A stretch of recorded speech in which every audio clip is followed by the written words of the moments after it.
Hey, welcome back. It's Yvonne Wakefield YouTube channel where I read from Babe in the Woods, Building a Life One Log at a Time. The first book.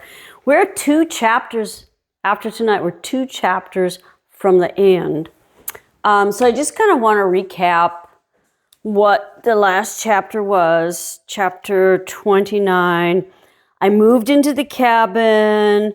I was like adjusting to being in there, and I was also doing like 12 credits externally from college in kerosene lamplight and having to heat my place by logs.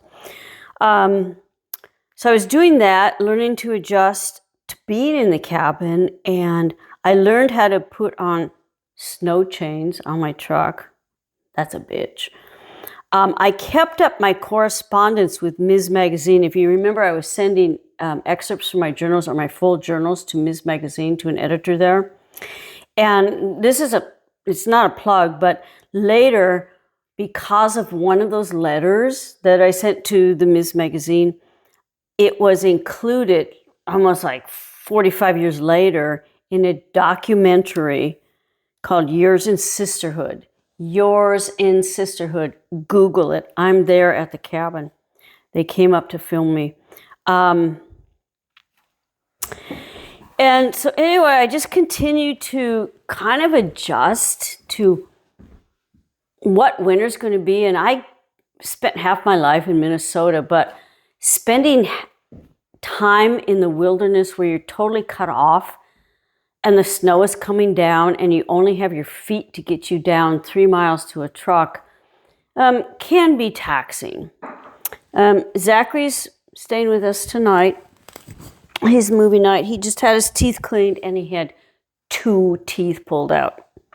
2 incisors, but he's doing good. Keep your dog's teeth up. I brush my dog's teeth once a week.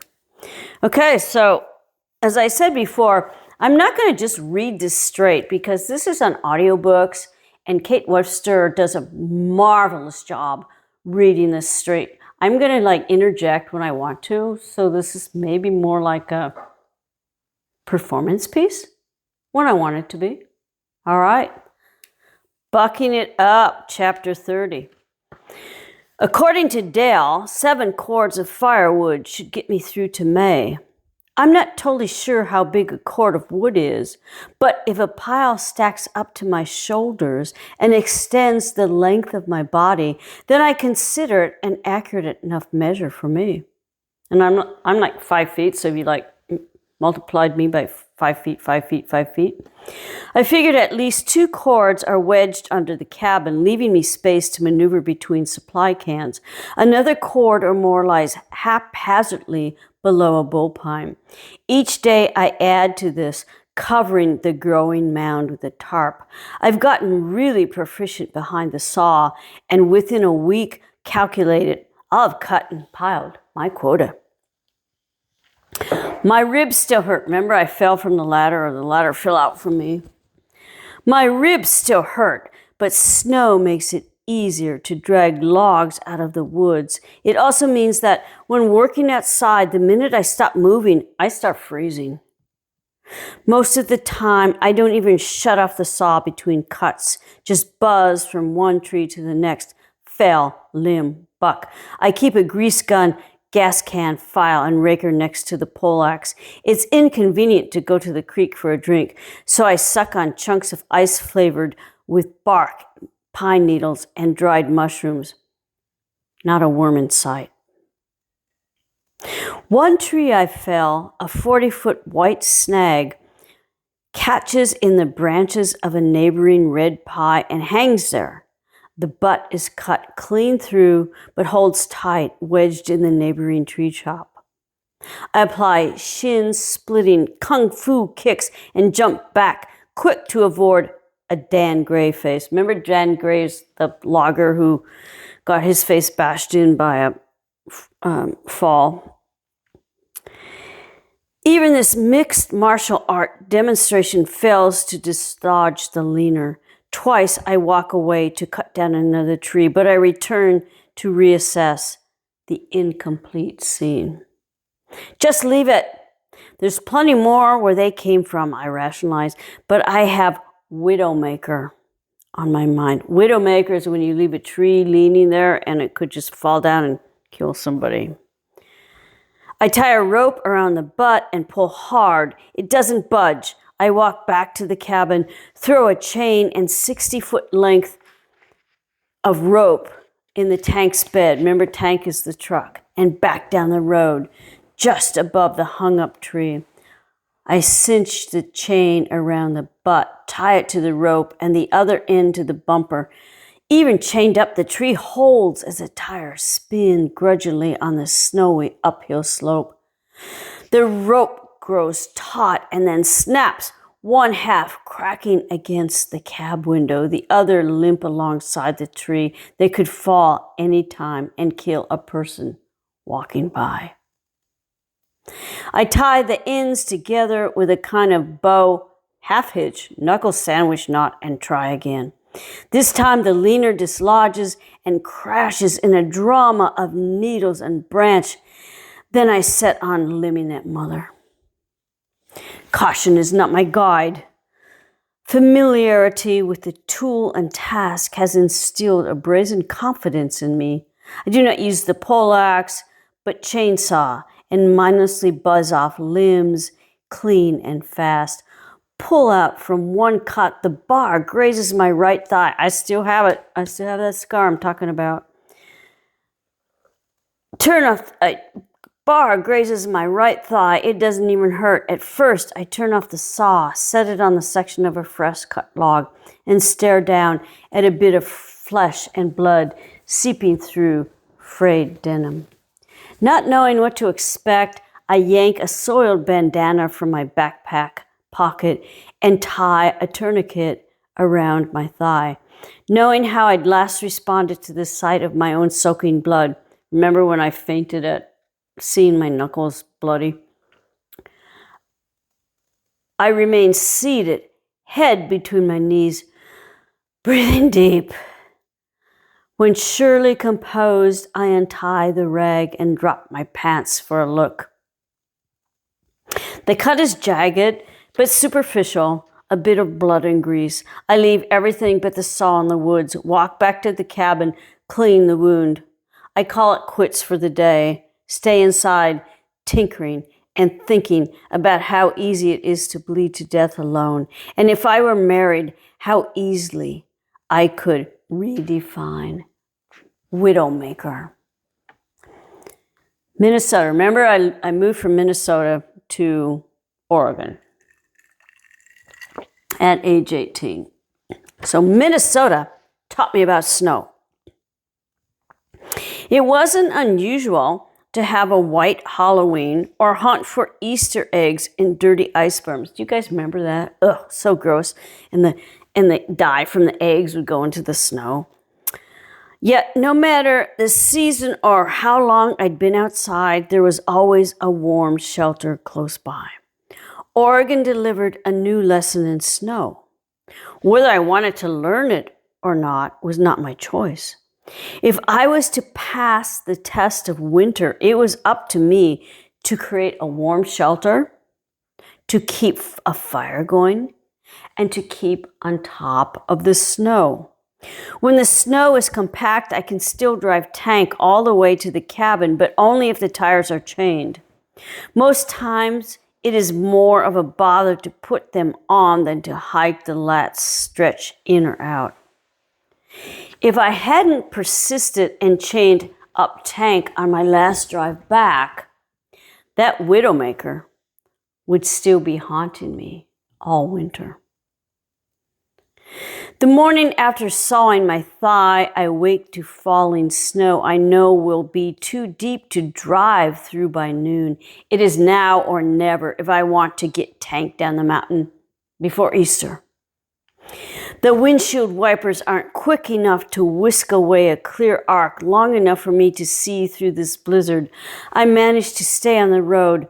I cannot discern and park the tank in the judge's meadow next to a white mound contoured in the shape of the Gremlin. Remember the Gremlin's the little green car I first drove up.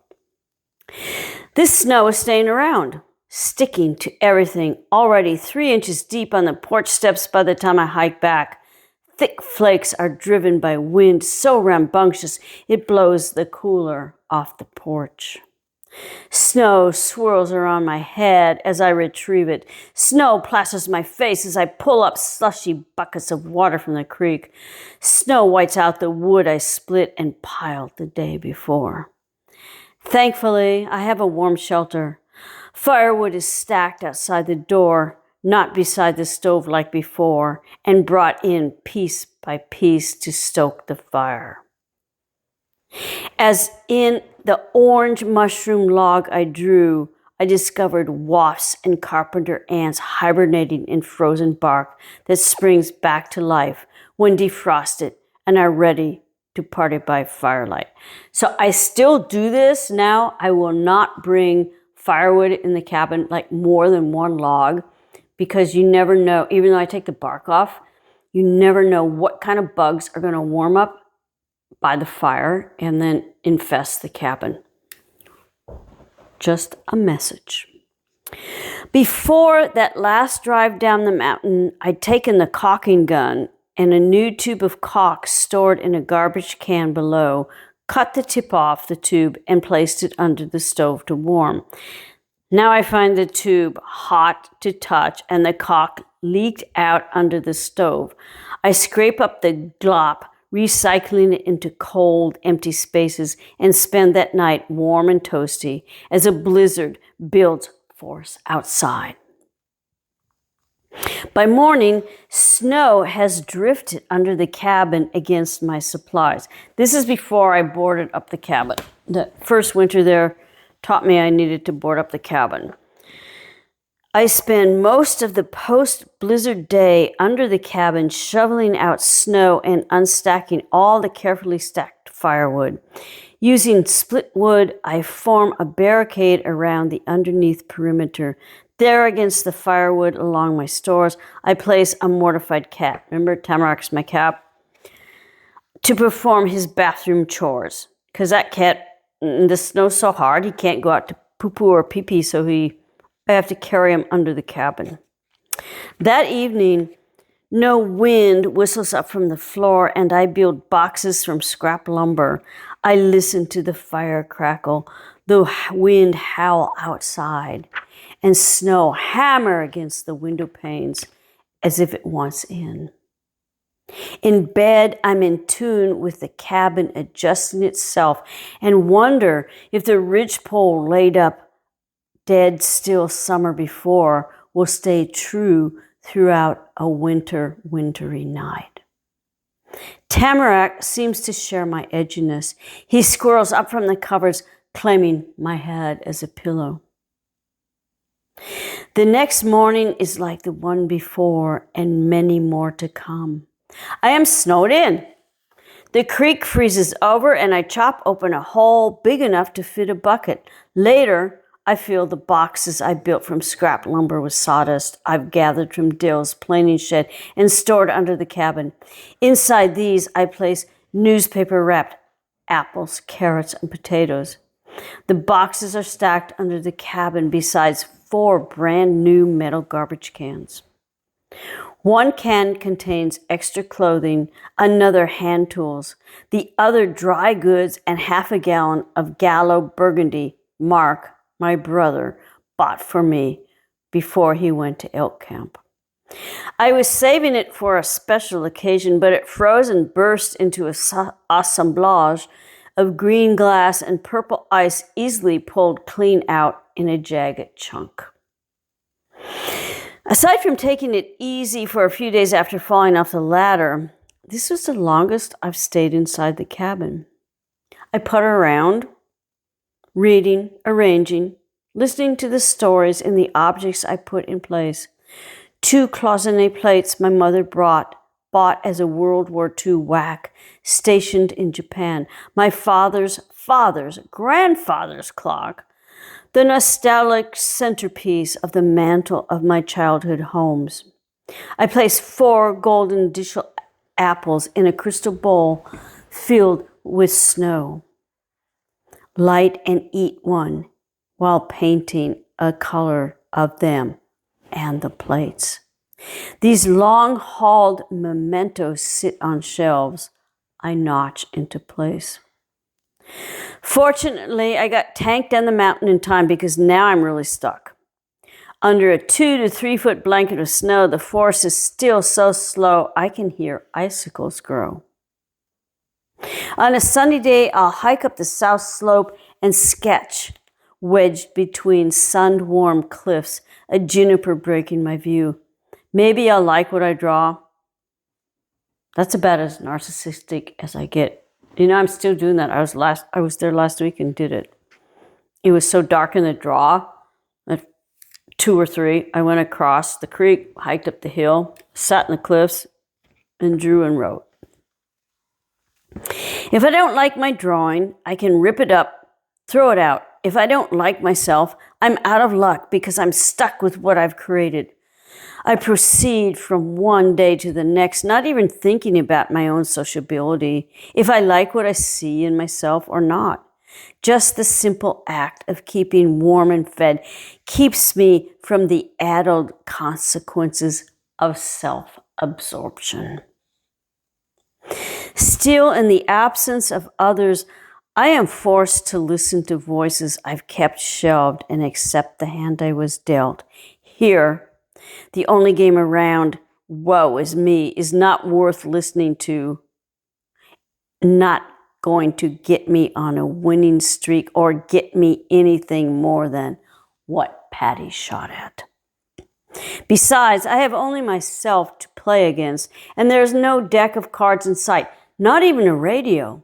The Echo, remember the Echo is my chainsaw, which I still have Echo chainsaw, with its carburetor and gas motor, and my Timex watch with a stem wound daily is the closest I get to technology. Without mechanical devices to plug in and maintain, I have plenty of time to find my voice in art. When I paint, I use a lot of green, a color I find soothing in any shade. Before the snow, there was so much green around me, I couldn't move about without tripping over or stepping in a pile of it. Morning, noon, or night, only its values changed. Now the only green around me is in the tips of shaken pine or squeezed from a tube. According to color theorists, there are more variations of green than any other color found in nature. And I know them by the labels on my paint tubes and the nature that surrounds me. Emerald is the color of my birthstone. Sage is the color of the shrub by the same name that will bloom in late spring when snow melts from my evergreen mountainside.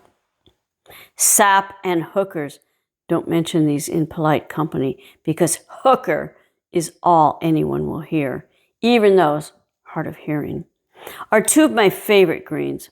Both are found in mosses, boughs, alpine grasses, the necks of snapping turtles, hummingbird bellies, and so on.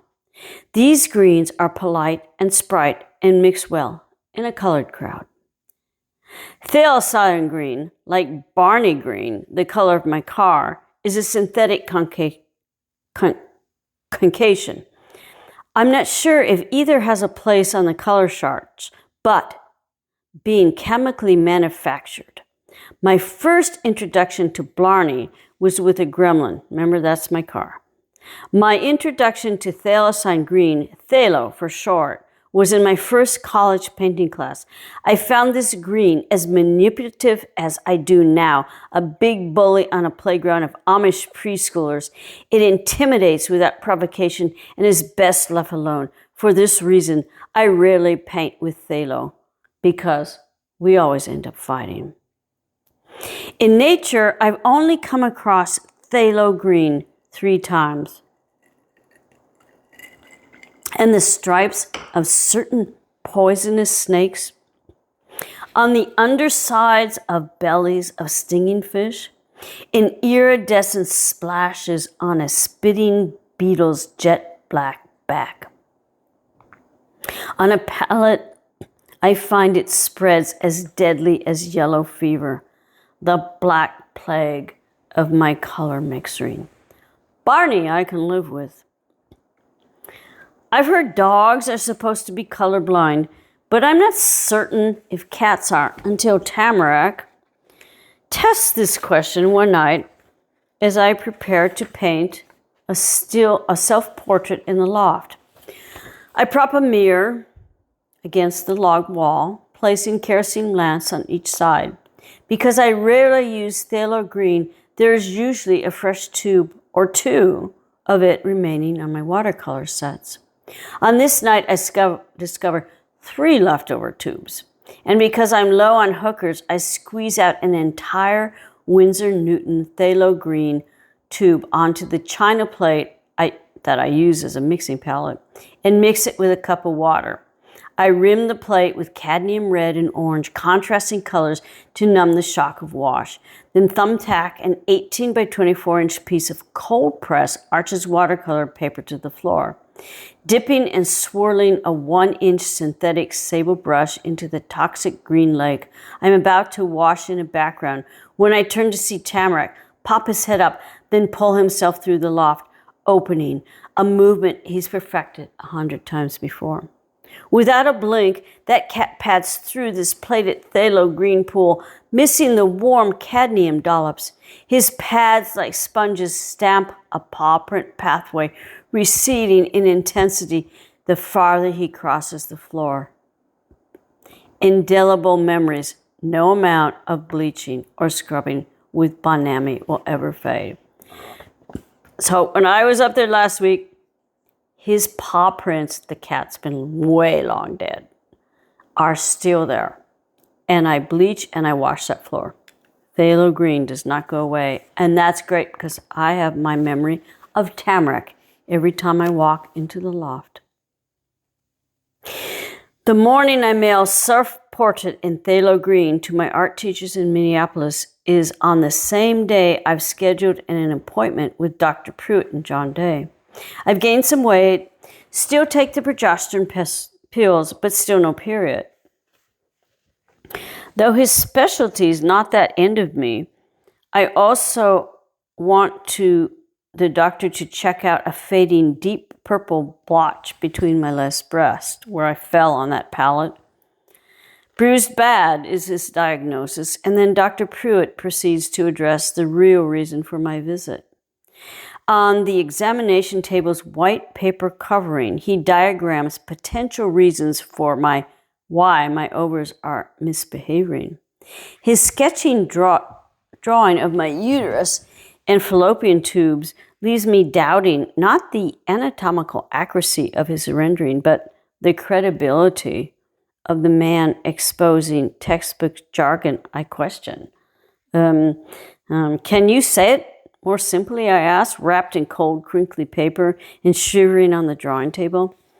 Dr. Pruitt extends his index finger, shoves his glasses, levels them, and says dryly, "Your ovulation can be from 3 things: ovary failure, which can lead to infertility, or Ashman's syndrome."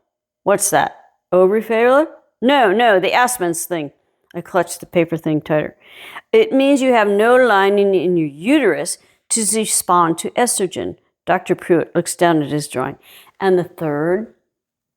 You could be pregnant. Dr. Pruitt removes his glasses and gives me a stern look. Could you be pregnant? Because I hadn't menstruated for so long, I was sure there was no fluffy hammocks hanging between my fallopian tubes to catch anything but cold. Still as concerned, maybe John stirred up. Remember, John was the guy I was seeing. Stirred up more than havoc inside of me. 2 weeks after he flew back to Minnesota, I was on a supply run and took a pregnancy test at a free clinic in Boise. The test wasn't really free because it cost me 2 tanks of gas to drive back, and to get the results they wouldn't mail. When I returned to the clinic and learned the results came back negative, I put a $5 bill in the donation jar and then went to the feed store and co-op store to stock up on provisions my Mormon friends had advised. No, I gave the doctor, I don't know, I can't even think about that look. And don't look at me like that either. So either my ovaries have flats or my uterus needs a good fluffing. There is another possibility. Yes. I lean in to listen. You could have a tumor on your pituitary gland. As before, Dr. Pruitt describes a battery of tests to be performed by a specialist in Bend, Oregon. As before, I say, I don't have medical insurance. Could I have a receipt, please? I ask the clerk when I pay cash for that office visit. Sure thing, hon. A receptionist wearing lipstick pink as the insulation I've stuffed in the cracks of my cabin scratches out a receipt and hands it to me. Everything all right, hon? Yep. I reply when I want to ask, I know Les Schwab will change a woman's flat tire for free, but what about her ovaries?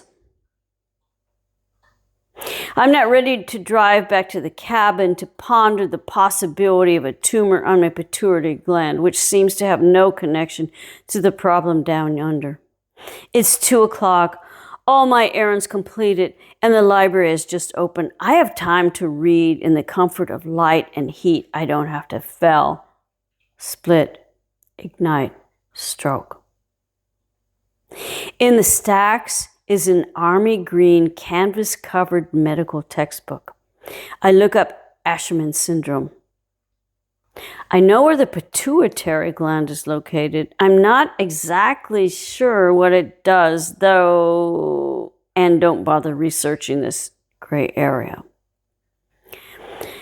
Asherman syndrome, I learn, is also called uterine syncytia and has something to do with injury to the lining of the uterus.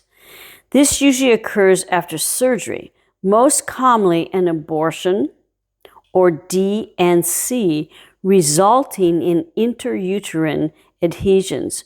Too many adhesions, too many results in amenorrhea, loss in menstrual flow. The most invasive procedure I'd undergone was oral, so surgical complications are ruled out. Maybe too much winching, hefting, hauling, combined with a 50-foot fall, knocked all the wind out of my wee. Maybe all this hard work got my ovaries to thinking they were balls after all. Just down from the library where I parked, there's a stucco house. Garage sale is painted on both sides of cardboard and anchored down by a rope and 2 cinder blocks on the front sidewalk. I put new checkouts in the cab and then walk down the street for a gander. A young girl sits inside the garage at a table playing with toys, a collection of trolls which are for sale, but her baby face says, "Mine." A woman in the back of the garage hangs clothes on a stretched twine. How much do you want for your garage? I point to the sign outside and ask the little pixie, one of those smudgy hands twisting a synthetic chartreuse hair on a pug-nosed owl. What? She looks up at me and back down at the troll. How much do you want to sell your garage for? What? The little girl looks behind for help. Your garage. How much? I point to the cardboard sign. It says garage sale. That means you're selling your garage. Well, she looks out at the sign. The garage isn't for sale. These things, she holds out the troll, points to the toys before her, a table to the side and to the back of the garage, are for sale. Then why does your sign say garage sale if your garage isn't for sale? Mom! Pixie puts down the troll and runs to the back of the garage. May I help you? A woman who isn't much older than me, yet looks much older than she likely is, sizes me up as she shifts a load of worn jeans in her arms. How much is that typewriter? I point to the shiniest object among a rusted and tarnished array displayed on a workbench. $55. The woman gives me a once-over, and in that look is fudge instead of an honest answer. I have no idea what that manual typewriter would cost new. I do know there's a sucker born every second, and I'm being sized up as one this very minute.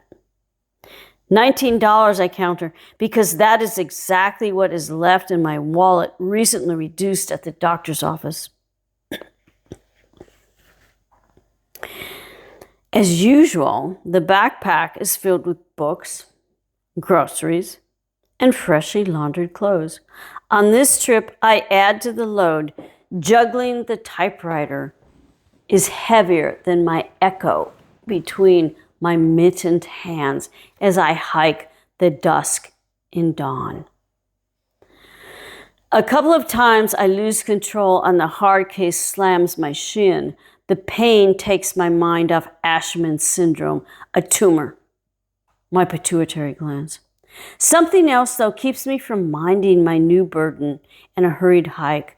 The middle book I read referred to the product of an abortion as a retained matter of conception. I think, wouldn't this also apply to birth, a baby growing into child, only to end up an adult, the grand representative of the retained matter of conception? As I huff and hump the mountain to beat the night. Once the fire is stoked, the lamps are lit, groceries and clothes stored, I open the typewriter case, pull out the machine. There is no ribbon spool in the Royal. Royal, for if you don't know it, is the name of an old typewriter. Still, I crank in a piece of notebook paper and plink the keys. Like algebra, a typing class never made it to my checkerboard public education. I'm confident that if I can build a log cabin, teaching myself to type should be a cinch. I press random keys, then set down to business and finger the R, followed by E, then T, A, I, N, E, D into submission. Dry fonts hit the paper, advances blank as my expression reflected back in the dark window pane. I smack the return arm and continue with caps locked on C, O, N, C, E, P, T, I, O, N. Returning from a town run, I park tank facing downhill below the judge's meadow. It is dark and I decide to take a shortcut, familiar route by then, but now requiring a flashlight, especially to ford a branch of Pine Creek. Remember, I'm so snowed in, I have to backpack in and out everything. Laundry, books, groceries. A half moon blinks, shatters light against the snow, and creek rocks slick with ice. I balance over a stepping stone bridge I built the summer before, one so familiar I can cross it with my eyes closed. Tonight I slip straight away. Only a second before, my perpendicular to the stream's legs are damming the floor. God damn it to hell! I struggle like a tortoise, turned on its back, unbuckle the hip belt of my pack, and shrug out of it. Spilled open in the fall. Every inch below my butt is soaked, and if I don't get moving within minutes, my cheeks will support an icy skirt. In the rising moonlight, I see my groceries scattered, including a dozen eggs, a week's worth of protein bleeding over the snow and downstream. I hike to the cabin, double time, cussing and frosty breath. There will be no fire crackling, lamps glowing, no pot of something hot stewing or somebody to greet me. Whoa, honey, what happened to you? Or empathy of any sort. Not even a stout drink, but there will be dry clothes. By the time I tromp up the porch, my jeans are frozen stiff. Tamarack huddles against the wood stacked by the store. The dormer window has frozen shut and he is crying. I want to join him. Instead, I let him in. Light a lamp, dump the pack and stoke smoldering coals to a blaze. I throw in a couple of logs close to close the stove door and clamber shivering and sogging up into the loft to change. I stay up there drawing my temperature, I'm drawing like with my pens. I stay up there drawing my temperature, simmering down with every pen stroke, creating an ovular-faced composition of a woman shouldering a backpack, her hair flowing like fire. Wide and vacant egg yolk stare. I title this drawing Self-Portrait with Egg on Her Face. Then next week, instead of a spiral-bound notebook, I mail that image to New York. I will actually find that image. This is when I had to recreate from the book when I couldn't find the original. But I do want to show you that original image next week because it was actually inspired by the masthead or photograph on that issue of Ms. Magazine. So we're down to 2 chapters. We'll finish the 2 chapters next week. They'll be short, and then we will proceed into Babe in the Woods, Self-Portraits, which takes off where I'm in my 20s, talks about when the fire hit the cabin. We'll continue to have a good time. Zachary will be here again with his nice, beautiful, clean teeth. Saying hi, and always, even though it's like getting winter, stay hydrated because you forget to drink water because you're not like sweating. So remember to drink water or tea, but we'll see you next week. Bye-bye.